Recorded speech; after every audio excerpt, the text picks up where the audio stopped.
ఓం గం గణపతయే నమః. అందరికీ నమస్కారం.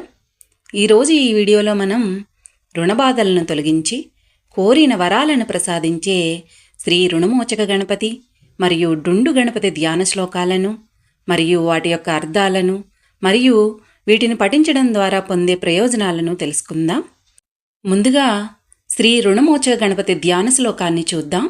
పాశాంకుశౌ దంతజంబుదదానః స్ఫాటికప్రభః రక్తాంశుకో గణపతిర్ముదే స్యాదృణమోచకః. మరొక్కసారి విందాం. పాశాంకుశౌ దంతజంబుదదానః స్ఫాటికప్రభః రక్తాంశుకో గణపతిర్ముదే స్యాదృణమోచకః.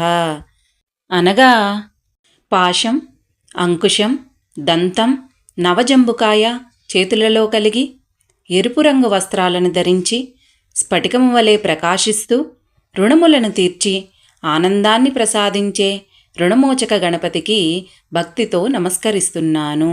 ఇప్పుడు శ్రీ డుండి గణపతి ధ్యాన శ్లోకాన్ని చూద్దాం. అక్షమాలాం కుటారం చ రత్నపాత్రం స్వదంతకం దత్తై కరైర్విఘ్నరాజో డుండినామా ముదేస్తునః. మరొక్కసారి విందాం. అక్షమాలాం కుటారం చ రత్నపాత్రం స్వదంతకం దత్తే కరైర్విఘ్నరాజో డుండినామా ముదేస్తునః. అనగా అక్షమాల, గొడ్డలి, రత్నాల పాత్ర మరియు తన దంతాన్ని చేతులలో ధరించి విఘ్నాలను తొలగించే డుండి గణపతిని ఆనందాన్ని ప్రసాదించమని ప్రార్థిస్తున్నాను. ఇప్పుడు ఈ ధ్యాన శ్లోకాలను పఠించడం ద్వారా పొందే ఫలితాలను తెలుసుకుందాం.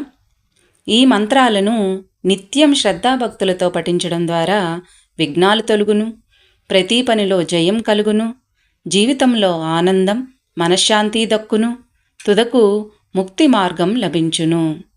ఓం గం గణపతయే నమః.